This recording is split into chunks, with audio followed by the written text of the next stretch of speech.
Lige præcis. Så er det nemlig helt på plads, så I har det.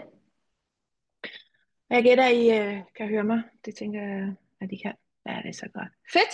Jamen, klokken er 5. Jeg tænker, at vi hopper i gang. Der hopper nok lidt flere ind sådan her over de næste par minutter, men jeg går lige så stille og roligt i gang. Jeg har jo egentlig skrevet fra 17 til 18, og jeg vil komme med sådan en lille disclaimer, at da jeg lavede de her 4 gruppeklieringer, og tænkte, at de skulle vare en time hver, der var jeg nok lidt hvad hedder sådan noget, tidsoptimist. Fordi at når jeg går i gang, jeg ved ikke, måske du har set nogle af de her hvad hedder det, månedsbudskab inde i min gratisgruppe, så ligesom åbner op meget af det, jeg ligesom jeg siger, det er jo lidt kanaliseret, det er jo en blanding af kanalisering fra Akasha og mine egne erfaringer, men der er en af mine sjælsgaver, som vi jo skal snakke om i dag, det er kommunikation. Og det er en af de måder, som jeg er i overensstemmelse, er i alignment, er på min højeste tidslinje omkring i forhold til mit arbejde. Den måde, jeg skaber flow og overflod for mig i mit arbejde. Så der er altid rigtig meget, der gerne vil ud. Så jeg tænker, at vi kommer nok til at gå lidt over i dag. Da jeg sidder og forberedte guidningen, altså clearing meditationen her, øh, så kommer det nok til at tage sådan 35-40 minutter. Så når vi når dertil, så er det også en anbefaling, at du sætter dig og lægger dig i hvert fald godt til rette, så du kan sidde, ligge, og meget for min skyld meget gerne lægge det fuldstændig op til dig, og bare slappe af og modtage og være med i rejsen, være med i processen undervejs. Så det er sådan fuldstændig op til dig. Og når vi så er færdige med guidning og meditationen, så tager vi en delerunde, spørgerunde, så nogen, altså jeg elsker at høre fra jer, det er simpelthen, det er jo den anden side af kommunikation for mig, det er jo, når jeg hører fra jer, det her, hvor jeg også udvikler og lærer mere om jer, og hvordan kan jeg bedre hjælpe, og så går det ligesom op i en højere enhed på den måde. Så tager vi sådan en dele spørgerunde, og man siger så kun noget, hvis man har lyst, og så slutter vi af for i dag, og så får du, som også der stod imellem, optagelsen her undervejs. Jeg vil sige, under guidningen, der slukker jeg for kameraet. Det er sådan lidt med forskel, hvad jeg gør det, eller hvad jeg mærker ind i. Og i dag slukker jeg for kameraet, og det er egentlig primært, at jeg kan koncentrere mig, og I kan koncentrere mig. Så er der bare sådan et billede af mig, og I hører en stemme. Så sidder jeg ikke og ser mærkeligt ud på kamera, og I tænker ikke på, okay, hvad har hun gang i nu? Eller så er der bare sådan, så er der sådan, hvad kan man sige, helt fokus på der, hvor du er, og her, hvor jeg er, og vi gør hver især det, vi ligesom skal gøre undervejs. Så i dag er gruppekliringens tema jo arbejde, karriere, altså den her overordnede hovedtema, som jeg har med i dag. Og der er ligesom sådan her de sidste par dage, jeg gik og arbejdede, eller jo arbejdede ind i det, og mærkede ind i det, så dukker det her sjæls blueprint op. Og det her med at arbejde, eller i hele taget bare at leve, men nu er det jo arbejde karriere i dag, leve, arbejde fra vores højeste tidslinje.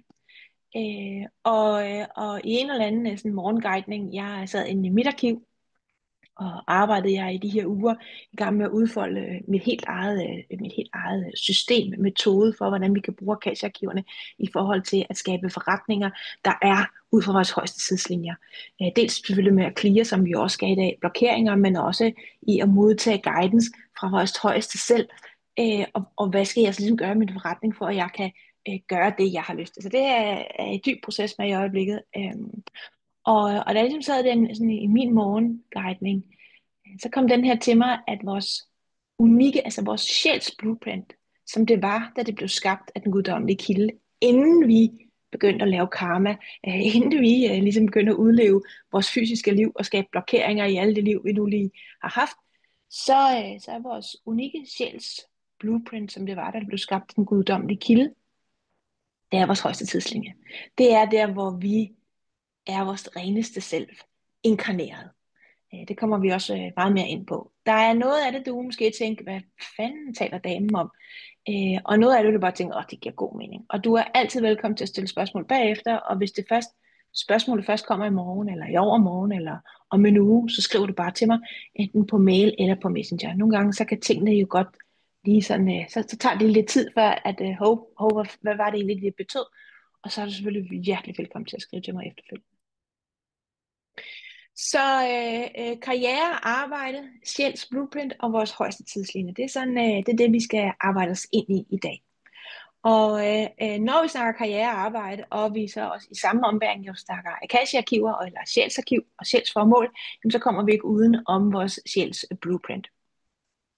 Vores sjæls blueprint er opskriften, det er byggeklodserne til, hvordan du ligesom er ment til at leve dit liv fra din højeste tidslinje, fra dit højere, eller jo fra dit højere selv, men fra din sjæl.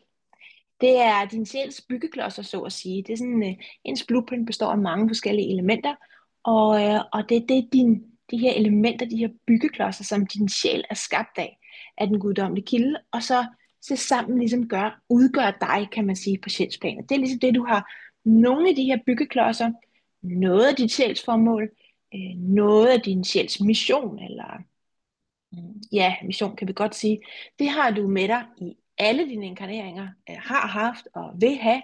Det er sådan kernen af dit sjæls blueprint. Og så er der de her sjæls byggeklodser, formål og missioner, som vi ligesom, hvad kan man sige, aktiverer og udlever undervejs. Så kan der ligesom komme nye til. Men der vil også være en kerne, der er en kerne i dit sjæls blueprint, som er den dybeste og højeste essens af, hvem du er på sjælsplan, og det er den, du ligesom tager med dig igennem alle dine liv. Og igennem guidning i dag, der kan det være, at du kommer i kontakt med den essens, den del af dit sjæls blueprint, som er evig, altså den, du har med dig hele tiden. Det kan også være, at du kommer i kontakt med den del af dit sjæls blueprint, som du har brug for lige nu. Det må du se til. Det er kun dig, der ved det. Det har jeg ikke nogen hverken mening eller noget om. Det, der kommer igennem, det er det, der skal komme igennem til dig lige nu og her. Det er det, der er vigtigt for dig lige nu og her. Så vores sjæls blueprint indeholder mange oplysninger om vores sjælsgaver, for eksempel de her, som jeg sagde før, evige, dem der kommer og går ligesom. Indeholder det også sådan informationer om vores sjæls oprindelse, altså hvilken sjælegruppe er vi fra, og indeholder også informationer om vores succes- og rigdomskoder, hvordan vi manifesterer succes og rigdom. Det er jo, man kan sige, penge er jo ikke noget, der nødvendigvis, altså eller ikke nødvendigvis, det eksisterer ikke på sjælsplanet. Det er jo ikke. Det er jo der, hvor vi ligesom har vores 3D. Men de vibrationer, der skaber penge, de vibrationer, der skaber succes, de vibrationer, der skaber rigdom, findes på sjælsplanet. Og det er dem, vi ligesom skal koble ind i og udleve i vores fysiske liv, for at skabe det her hvad kan jeg sige, jordisk succes og jordiske overflod, som vi måske drømmer om. Sjæls blueprint siger også noget om vores rolle i forhold til den her nye jord, som vi har gang i.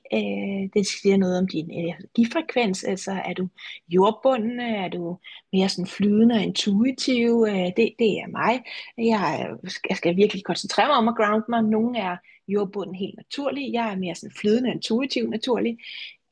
Er du mere mentalt fokuseret? Er du mere følelsesmæssigt fokuseret? Er du kreativt orienteret? Er du relationsorienteret?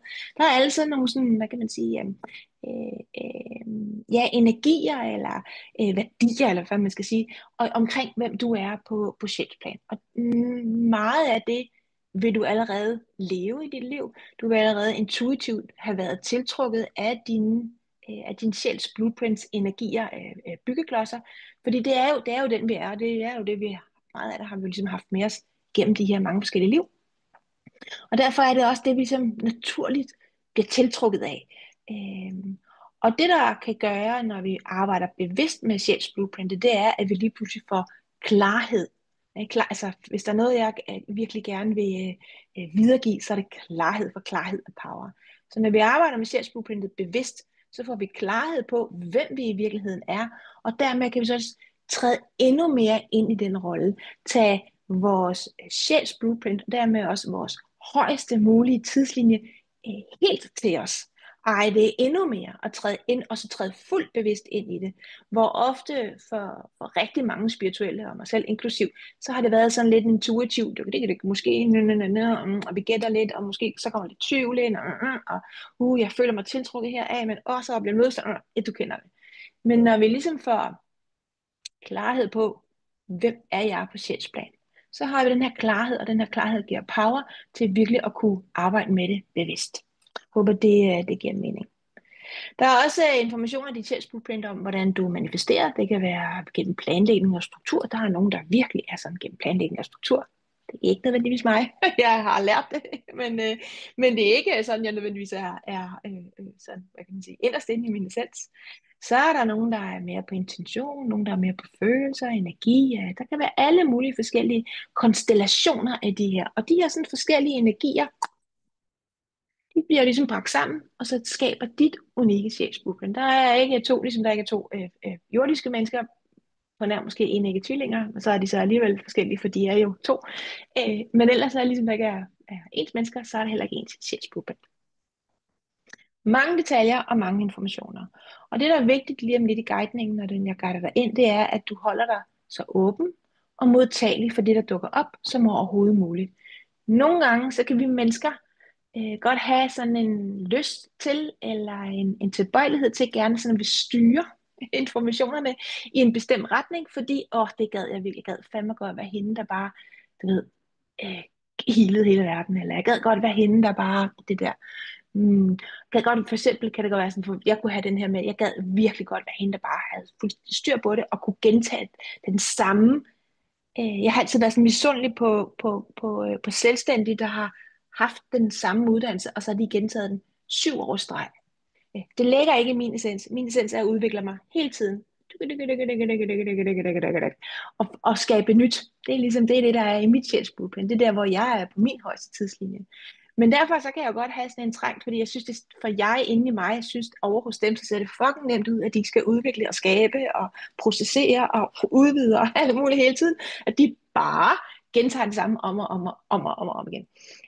Så nogle gange, så kan vi godt have sådan en tendens til ligesom at ville styre begivenhedens gang. Og det, der er vigtigt, når du er i dit arkiv, og når vi er i guidning lige om lidt, det er, at du holder dig åben, og at du holder dig modtagelig.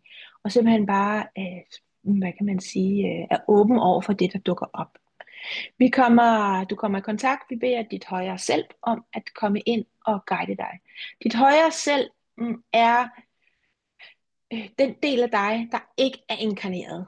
Det er den del af dig, som man kan se det lidt ligesom sådan den forældren.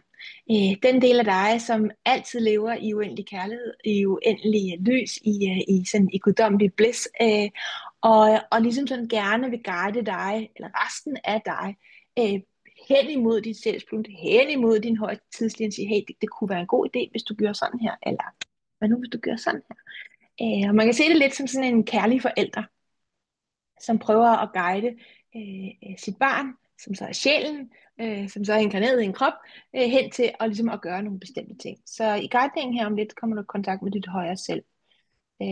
Og her, det højere selv, det har, ligesom arkiverne har, så har dit højere selv information om dig i forhold til dit sjælsblueprint. Så, og den her, hvad kan man sige, guidning, du får den jo på hvad hedder sådan noget, replay, altså for optagelsen her, og hør den igen og igen og igen. Det, der er vigtigt, det er, at du implementerer det, du lærer omkring dig selv, omkring dit sjæls blueprint, omkring dine sjælsgaver, inden du ligesom, hvad kan man sige, beder om nye oplysninger. Fordi det, der er med arkiverne, det er, at de har ikke nogen power. Det er det er et arkiv. Du forestiller dig ligesom det med ligesom et bibliotek. Du går ind, og så siger du, jeg vil gerne have en bog om kogekunst, eller du ved, grøn mad, grønne supper, der er lavet på 10 minutter, eller. Så hiver du den ned, men at kigge i bogen er jo ikke nok. Du skal jo også lave den her suppe. Og på samme måde virker arkiverne. Det er de anvisninger, du får, dem skal du lige ligesom handle på efterfølgende. Og det er enormt vigtigt. Du har autoriteten. Du er poweren. Dit arkiv har ikke nogen autoritet over dig. Det er sådan helt neutralt. Det har bare alle informationer om dig som sjæl, men det har ikke nogen autoritet, det har ikke nogen mening, det har ikke nogen sådan, det her det vil være godt at gøre, det har dit højere sjæl, dit højere selv og dine andre dele af dig, men arkivet har ikke nogen mening. Det har kun optegnelser. Så når du ind og spørger om noget inde i arkivet, så sørg for, at du får handlet på det, altså på de anvisninger, du får. Nogle gange så kan det tage en dag, nogle gange kan det tage en uge, nogle gange kan det tage en måned, og nogle gange kan det tage 3 måneder. Jeg var i en saunagus her i november, til fuldmånen i november. Jeg havde sådan en fuldmånen saunagus, en gruppe den her Gilleleje.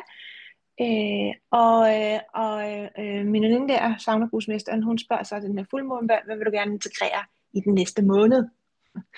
Og så får jeg sådan en besked på, det der dukker op inde i mit system, det er virkelig svært at sige højt. Det er intergalaktisk kropslig tryghed.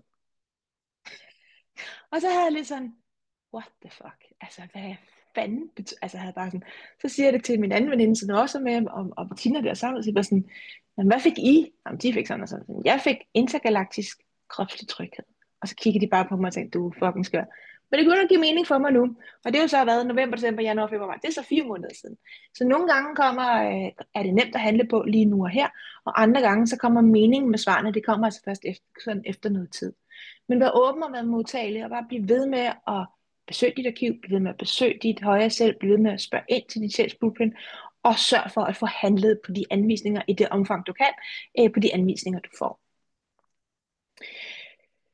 Det, der ligesom også er en grundforudsætning, eller hvad kan man sige, en ramme for det her arbejde, som vi skal lave i dag, især når vi snakker højere selv og højeste tidslinje og sjæls blueprint i forhold til arbejde og karriere, eller også helt generelt, det er, at vi er multidimensionelle væsener. Og når vi er et multidimensionelt væsen, så betyder det, at vi er en sjæl, der er inkarneret i en krop, som har tanker og følelser. Det vil sige, at vi er spirituelle væsener, altså sjælen, 5D-væsener, som har valgt, meget vigtigt, vi har valgt, vi har valgt hver især at tage fysisk form. Det er så 3D, tredimensionel, så en tredje dimension, og har nu nogle tanker og følelser, som er 4. dimension, til at navigere i alt det her for os. Så der er ikke det her skifte mellem 3D og 5D. Det er sådan lidt, i min verden lidt misforstået, fordi du er alle dimensioner på en og samme tid. Du er din sjæl, der er en fysisk krop med tanker og følelser. Så du er i alle dimensioner på en og samme tid. Det, der ligesom er hele ideen, det er at blive bevidst om dit 5D, altså din 5. dimension, dit sjæls blueprint, din højeste tidslinje, og så udleve det i dit fysiske liv. Så når vi formår det, så er det, vi begynder at åbne op for flow, så er det, vi begynder at åbne op for overflow, så er det, vi begynder at åbne op for vores sande selv, virkelig kan manifestere os, ikke kun i vores arbejde og vores karriere, men i alle områder i vores liv. Så det mange gør, det er jo, at de lever i 3. dimension, altså i deres krop, 3. og 4. dimension i deres krop med nogle tanker og følelser, uden nogen som helst former for bevidsthed på deres 5. dimension, på deres spirituelle dimension, deres sjæl.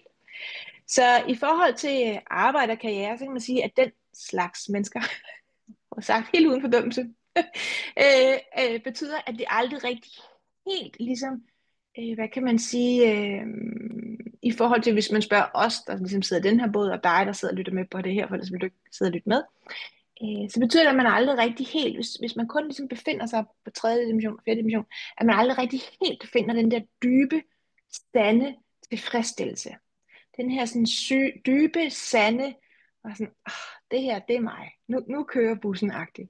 Og det er jo alt af en proces, og ting tager tid, og jeg tror ikke på, at vi sådan lander, og så bum, er vi færdige, så vil der ligesom, men vi kan godt lande så meget i vores egen bevidsthed omkring os selv og vores sjæl, vores højeste bevidsthed, vores sjæls blueprint, at vi rent faktisk formår at udleve det i stort set hvert øjeblik af hele vores liv. Selvfølgelig vil der være ting, hvor vi ligesom bimler lidt til siderne, men det er den bevidsthed, at vi ligesom søger at skabe i vores karriere og i vores arbejde og i relationer og på alle mulige andre områder.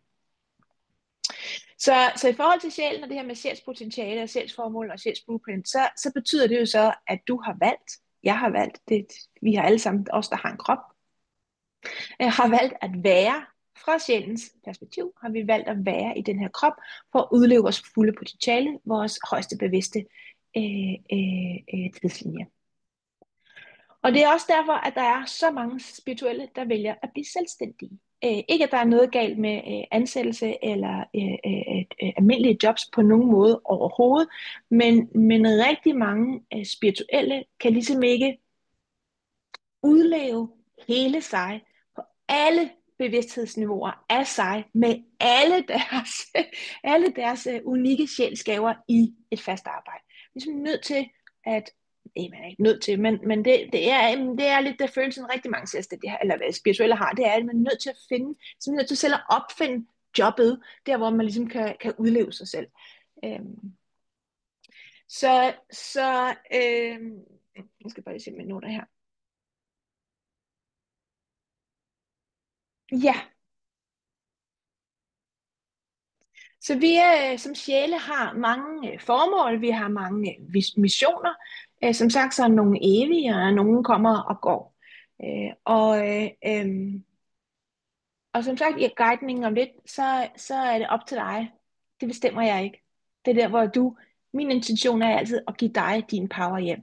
Jeg har ikke dine svar. Jeg har nogle spørgsmål, jeg har nogle guidning, jeg har nogle værktøjer, jeg har nogle muligheder, som du kan gøre brug af, hvis du har lyst. Men du har din egne svar. Så hvad der ligesom er vigtigt for dig og for dit højere selv og for din sjæl at få at vide lige nu, det ved kun du, og det finder du ud af i guiden. Jeg vil komme med sådan forskellige forslag til mulige sjælsgaver, og det er egentlig kun for at kickstarte, hvad kan man sige, tankeprocessen omkring det, eller følelsesprocessen, den intuitive proces omkring, hvad kunne det være? Ikke? Fordi hvis man ikke har arbejdet med det før, så er det bare sådan lidt, ja, sjælsgaver, siger du godt nok, Bettina, men hvad egentlig fanden betyder det? Så jeg vil komme med sådan nogle forskellige muligheder, som kunne være en sjælsgave. Det, der så er dit job i guidning, det er at holde dig åben, holde dig modtagelig, og så mærke efter, giver det her mening, giver det her ikke mening. Nogle mærker sådan et, fuck ja, det her, det er mig. Og andre vil sådan mærke, og lige pludselig sådan dagen efter et bad, eller du ved, man sidst og laver mad, eller bare sådan, det var det, der var min sjælsgave. Så virkelig den her med at holde dig åben og modtagelig for de svar, der dukker op. Under guidning er du i kontakt med dit højeste selv. Jeg nævnte det lige en lille smule om før. Jeg vil lige sige en lille smule mere om det. Dit højeste selv er, som sagt, den del af dig, der ikke er inkarneret. Din sjæl er inkarneret, den har været en krop, og det har den været mange gange. Og det kommer den højst sandsynligt til at være rigtig mange gange nu. Men dit højeste selv har ikke været inkarneret. Dit højeste selv har ikke noget ego. Den har dermed, og fordi den ikke har været i en krop, så har den heller ikke skabt karma, hverken positiv eller negativ karma. Den har heller ikke nogen blokeringer siddende. Så det er den del af dig, der er dit højeste, kærligste, bedste, der er direkte i kontakt med en guddommelig kilde. Dit højere selv er en del af dig, og den del af dig, der altid er på din højeste tidslinje. Det er den del af dig, der, hvis du øver dig, og vil det, og har lyst til det, så kan du altid spørge dit højere selv om guidance til, hey, hvad skal jeg gøre her for at koble ind, træde ind på min højst mulige tidslinje lige nu og lige her i forhold til mit unikke sjælsblueprint, fordi det svar vil dit højeste selv altid have. Og det er det eneste svar, dit højeste selv har. Og dit højeste selv er også sådan lidt finurligt i forhold til, at det har selvfølgelig, jeg ved ikke, om man skal sige, det har en mening, men det elsker dig uanset hvad. Det er sådan den her ultimative, ubetingede kærlighed. Så det elsker dig, selvom du vælger at gå med dets anvisninger. Og det elsker dig også, uanset om du vælger at gå imod dets anvisninger. Så det her, hvor din power, din frie vilje som sjæl, i en krop, som menneske, altså virkelig kommer ind. Du har altid din frie vilje til at handle. Det kan dit, ligesom arkivet, så kan dit højre selv heller ikke handle for din vej. Og så kan vi sådan tage en helt snak om ego og ego-modstand og ego-støj, og når vi ligesom kommer ud af arkivet og har været i kontakt med vores højeste tidslinje, vores højere selv, og så kommer vi ligesom ud og kommer tilbage til os selv og ind i livet, og så dukker egoet op. Så det, der er vigtigt, det er at huske dig selv på, at det er i godsøjne kun ego-modstand, uanset hvor hæftigt det kan føles, og så hold fokus på det, der er din intention. Jeg har bedt dig i mailen om, at du tilmelder dig her om at lave en intention, og det er præcis en af grundene til, hvorfor det er så vigtigt at lave den her intention. Det er fordi, det er meget nemmere at clear på noget, vi har tænkt over. Det er nemmere at clear på en bevidst intention, hvor sådan, det er det her, jeg oplever, det er det her, jeg gerne vil clear på. Så det er bare nemmere at komme ind til roden, komme ind til kilden. Det er den ene ting, og den anden ting er, at den positive del af din intention, det er dit fokus. Så hvis egoet begynder at støje, eller du ved, der kommer modstand op, og du slipper alle de her gamle karmiske, som vi jo gør i clearingerne, så er det her med at virkelig holde fokus på din positive intention. Hvad er det, du gerne vil skabe? Og så handle i retning af det, uanset hvor meget det støjer. Ja, håber det giver mening. Lige et par hurtige ord om tidslinjer, for det snakker vi jo også en del om her, inden vi hopper over til guidningen og clearingen. Men tidslinjer er sådan lidt et sjovt, hvad kan man sige, et sjovt nutidigt begreb. Eller nutidigt, men vi taler meget om det lige op, ikke? Fordi vi er, kom jeg deler mig, gør vi, øh, tidspunkt i historien, hvor vi virkelig har mulighed for at vælge, vil vi gå med den ene, eller vil vi være på den anden tidslinje. Og mit take på tidslinjer er, at det er bevidstheder. Så nogle gange så taler folk om tidslinjer som sådan en horisontal ting, der ligesom ligger i sådan en horisontal, og så er jeg på den her tidslinje, og så skal jeg ligesom på en eller anden måde skifte mig over på den her tidslinje. Og sådan havde jeg det i hvert fald i lang tid, når jeg snakker om tidslinjer, og jeg var sådan, hvordan fucking gør jeg det? Jeg forstår det ikke.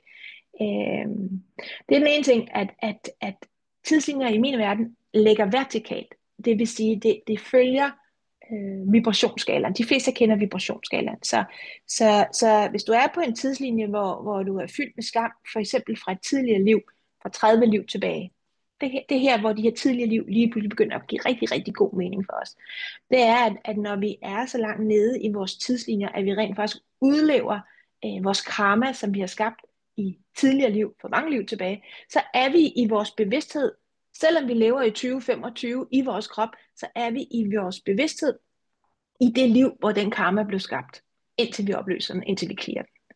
Så når vi så begynder at clear karma fra tidligere liv, og ligesom sådan kan arbejde os opad i vores bevidsthed, så på et eller andet tidspunkt, så møder vi ligesom os selv. Nå, det var her, jeg var. Okay, og så kan vi ligesom sådan rejse os opad i bevidstheden. Så de her tidslinjer er for mig sådan et begreb, vi ligesom kan bruge i forhold til, hvor er jeg i min bevidsthed. Og den måde, vi ligesom kan måle det på, det er ved at kigge på vores resultater i vores liv. Så hvis ikke vi har de resultater, vi siger, at vi gerne vil have, så er der noget i vores tidligere tidslinjer, i vores vibration, som ligesom en, hvad hedder sådan en luftballon, ikke? Den har også nogle sandsække, der holder os nede på de tidligere tidslinjer. Så er vi ligesom til at krotte de der sandsække, for at vores luftballon kan hæve sig op, og hæve os op i nogle højere tidslinjer, de tidslinjer, hvor højere op i vores dimensioner, højere op i bevidsthed, og helst gerne helt op i vores allerhøjeste tidslinje, som er vores reneste sjæls blueprint, som det var, da den blev skabt af den guddommelige kilde, inden vi begyndte at inkarnere, inden vi begyndte at skabe karma for os selv. Så tidslinjer og er sådan en bevidstheds begreb for mig. Håber, det giver mening for dig. Det jeg også ser ofte, når folk snakker tidslinjer, det er den her med, at jeg er på en tidslinje, jeg ikke har lyst til at være på. Så hvordan kan jeg så ligesom skifte over på tidslinjer, jeg har mere lyst til at være på. Og det der også er med tidslinjer, uanset om man ser dem horisontalt eller vertikalt, det er, at vi kan ikke flygte fra en tidslinje, vi ikke har lyst til at være på. Vi kan ikke flygte. så fungerer det ikke. Så vi er ligesom nødt til at anerkende, hvor er jeg? Hvad sker der i mit liv? Hvor føler jeg mig blokeret? Clear på de blokeringer, og så på den måde naturligt begynde at løfte os. Giver det mening?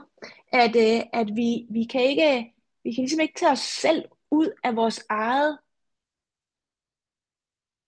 af vores egen sjælsrejse. Sådan fungerer det ikke. Så går det hele i kage. Altså, så er vi sådan en sort hul, eller hvad fanden vil jeg eller andet. Så du er jo i din egen sjælsrejse. Med alle de liv, du har haft, med al den karma, du har skabt. Og når vi begynder at clear den der karma, så er det, du kan begynde at løfte tidslinjen, og du kan begynde at skifte tidslinjen, og så løfte din bevidsthed. Og det er i min bog, i min verden, den eneste måde, du kan skifte tidslinjen på. Ja. Fedt. I den her guiding, så arbejder vi intuitivt, eller du, jeg, mand. Vi arbejder intuitivt med at finde dit sjæls blueprint og dine sjælegaver. Det er den ene måde ligesom at arbejde med ens blueprint eller i ens akasha-arkiv i hele taget på. Den anden måde, det er ved pendul.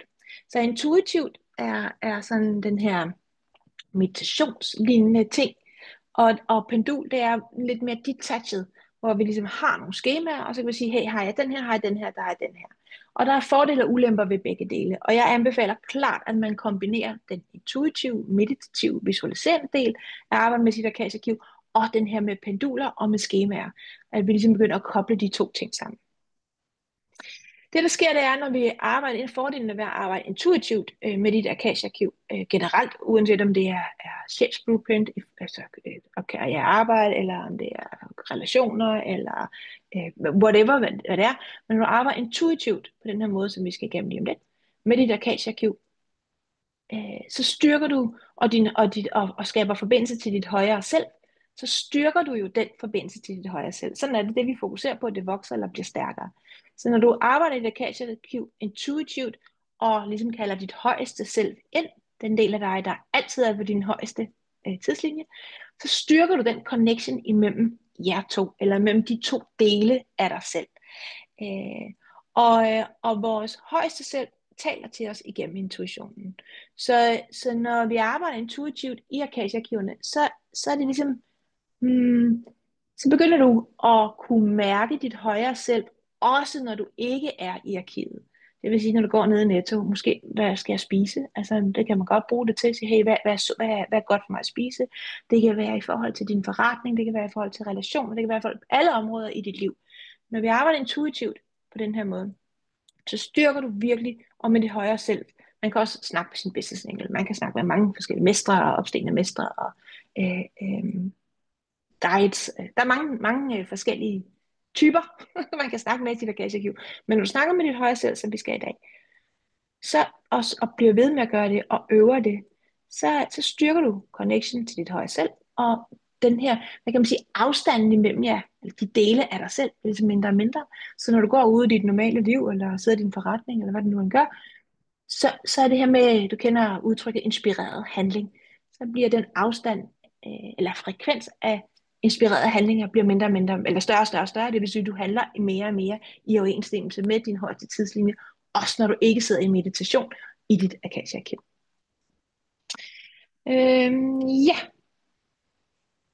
Husk at handle. Handling skaber forvandling, er det ikke sådan, de siger ude i verden? Handling skaber forvandling, det er virkelig, virkelig vigtigt at få handlet, fordi det er den største, hurtigste vej til frustration, til kontrast, til mangel, til stress, til alt det ufede, vi ikke gider have. Det er, at når vi er meget, meget bevidste og ikke handler. Når vi bare får mere og mere og mere information, mere og mere viden, og ikke handler på det, så er det virkelig der, hvor vi skaber kæmpe kontrast i os selv og i vores eget liv. Og vi har jo valgt at være i en fysisk form for at udleve vores sjælsformål, vores unikke sjælsblueprint. Og den fysiske, altså den tredje dimension, hører handling bare til. Det er der, vi skal handle, for at tingene ligesom sker. Ja, fedt. Så lige om et minut, så beder jeg dig om at sætte dig godt til rette, og læg dig godt til rette, og så guider jeg dig ind i dit Akasha-arkiv, uanset om du har prøvet det før eller ej.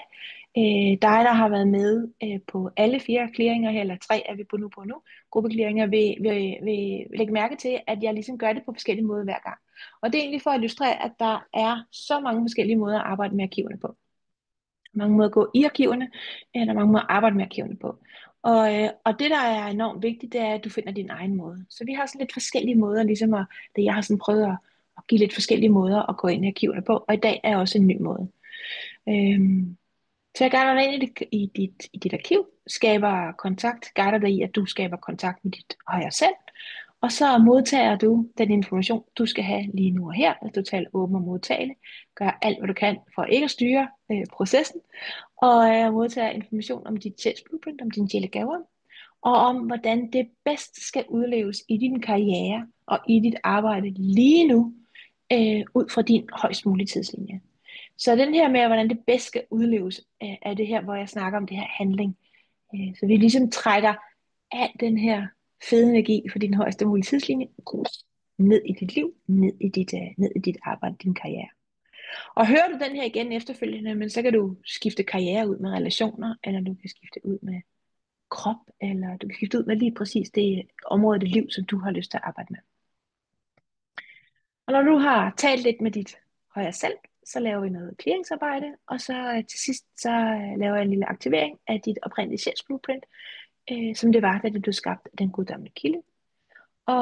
Og så kommer vi tilbage, og så tager vi sådan en lille delerunde. Ja, jeg vil give sådan en lille eksempel på, hvordan det her det kan se ud, fordi da jeg ligesom sad og var i proces her i formiddag, så tænkte jeg, oh my god, hvad er det, der foregår? Så gik jeg ind i mit arkiv, og kontaktede mit højere selv, og så siger han, hvad er den sjælsgave, som jeg skal fokusere på lige nu? Så gik der sådan lige et par minutter, og så kom svaret tilbage, det er, at jeg skal hjælpe folk med at gå ind i lyset, uden at dø først. Så havde jeg bare sådan, what? Hvad taler du for? Hvad fanden mener du, hvad snakker du om? Jeg var sådan, stille igen. Jeg var sådan, ja, du skal hjælpe folk. Den sjælgave, du skal hjælpe, altså den sjælgave, du skal have særlig fokus på lige nu, er at hjælpe folk med at gå ind i lyset, uden at dø først. Og så havde jeg bare sådan, okay, det giver jo faktisk, altså for mig giver det bare så god mening, fordi at det er jo det her, når vi snakker sjælsrejse, når vi snakker reinkarnation, når vi snakker bevidsthed, og vi snakker dimensioner, så har vi været vant til som sjæl, at vi i, i alle tidligere liv, fordi planeten Jorden bare ikke har været klar før nu, så i alle vores tidligere liv, så har vi ligesom levet i vores menneskeliv, vi har levet i vores krop, vores tredje dimension, og så har vi levet også i vores fjerde dimension, og så er vi døde, og så er vi kommet ind i vores femte dimension. Og så har vi fået en krop, og så har vi kommet ind. Så vi har ligesom lavet den der sådan, ind, ud, og imellem inkarneringer, der har vi været i den her bliss. Så at nå dertil i en krop, i en inkarnering, uden at dø først, det gav lige pludselig virkelig, virkelig god mening for mig. Og så siger jeg så, spørger jeg så min højeste selv, om, jamen, okay, ja, okay, godt så. Skal jeg gå ud og sige det? Ja, nå, okay. Men hvordan omsætter jeg så det her rent praktisk i min forretning? Så det rent faktisk bliver til produkter, og det bliver til noget salg, og jeg får nogle penge ind på kontoen, fordi det er jo ligesom en del af vores menneskeverden, det er det, vi har skabt her. Og så var det sådan lidt, eller mit højeste selv, det er sådan lidt hovedet lidt på skrå. Det er bare sådan, jamen, det du gør nu, du laver et produkt, så sætter du det til salg. Så havde jeg bare sådan, nå ja, hvor svært kan det være? Hvor nogle gange, så er de der svar simpelthen så indlysende, men vi har sådan en tendens til, i vores menneskeselv, i vores ego og i alt det, vi ligesom er, har vi sådan en tendens til virkelig at besværliggøre det. Så man kan få svar, som man så lige skal gå og tygge på et par dage. Og nogle gange, så kan det også bare være bare sådan, shit, det giver god mening, og så til tasterne, eller ud i verdenen, eller hvad det nu end er, du føler, du skal gøre. Så bare være åben og modtagelig, lige sådan en lille eksempel på, hvordan sådan en samtale med ens højre selv kan foregå.